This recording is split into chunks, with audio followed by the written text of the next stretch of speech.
ജീവിതത്തിൽ ഒരു പ്രാവശ്യമെങ്കിലും ഫ്ലൈറ്റിൽ കയറണം എന്ന് ആഗ്രഹിക്കാത്തവരായി ആരും ഉണ്ടാവില്ല അല്ലേ? അങ്ങനെ എനിക്കും ഉണ്ടായിരുന്നു. എൻ്റെ ഒരു വലിയൊരു ഡ്രീമായിരുന്നു. ഒരു പ്രാവശ്യമെങ്കിലും ഫ്ലൈറ്റിൽ യാത്ര ചെയ്യണമെന്ന്. കെട്ടിയവനും ഉള്ളത് കൊണ്ട് പെട്ടെന്ന് സാധിച്ചു. അതും ഷാർജയിലേക്കാണ് ഞങ്ങൾ പോകുന്നത്. ട്രിവാൻഡ്രത്ത് നിന്നാണ് കയറിയത്. ആദ്യത്തെ ഫ്ലൈറ്റ് യാത്ര ഇൻ്റർനാഷണൽ ട്രിപ്പ് ആയതിൻ്റെ എക്സൈറ്റ്മെൻ്റ് ആയിരുന്നു. പുള്ളിക്കാരനുള്ളത് കൊണ്ട് അവിടുത്തെ പ്രൊസീജിയർ എന്തൊക്കെയാണെന്ന് നോക്കി നടക്കേണ്ടി വന്നില്ല. ആളുടെ പുറകെ അങ്ങോട്ട് ചെന്നാൽ മതിയായിരുന്നു. പിന്നെ ഞങ്ങൾ അവിടെ എത്തിയപ്പോൾ അവിടുത്തെ സ്കൈയുടെ വ്യൂ ഭയങ്കര മനോഹരമായിരുന്നു. വെളുപ്പിനെയാണ് ഞങ്ങൾ എത്തിയത്. എനിക്ക് ഭയങ്കരമായിട്ട് ഇഷ്ടപ്പെട്ടു.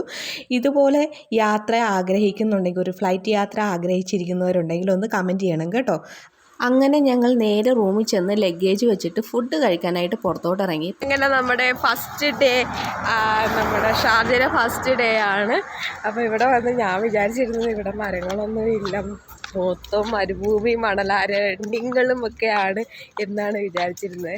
അങ്ങനെ ഇവിടെ ഞങ്ങൾ ഫുഡ് കഴിക്കാൻ പുറത്തോട്ട് പോയപ്പോഴാണ് തൊട്ടടുത്ത് ഇത് കണ്ടോ, നമ്മുടെ നാട്ടിൽ പിടിക്കുന്ന ആര്യവേപ്പിലയില്ലേ, അത് നിറയെ ഇങ്ങനെ നീട്ടത്തിൽ പിടിച്ചിരിക്കുക. നല്ല തണലും നല്ല തണുപ്പും കാറ്റും. കള്ളം പൊളിയാ. അങ്ങനെ ഞങ്ങളൊരു കേരള ഹോട്ടലിൽ കയറി ഇഡ്ഡലി സാമ്പാറും തക്കാളി ചട്നിയൊക്കെ കൂട്ടിക്കുഴച്ച് അങ്ങ് തിന്നു.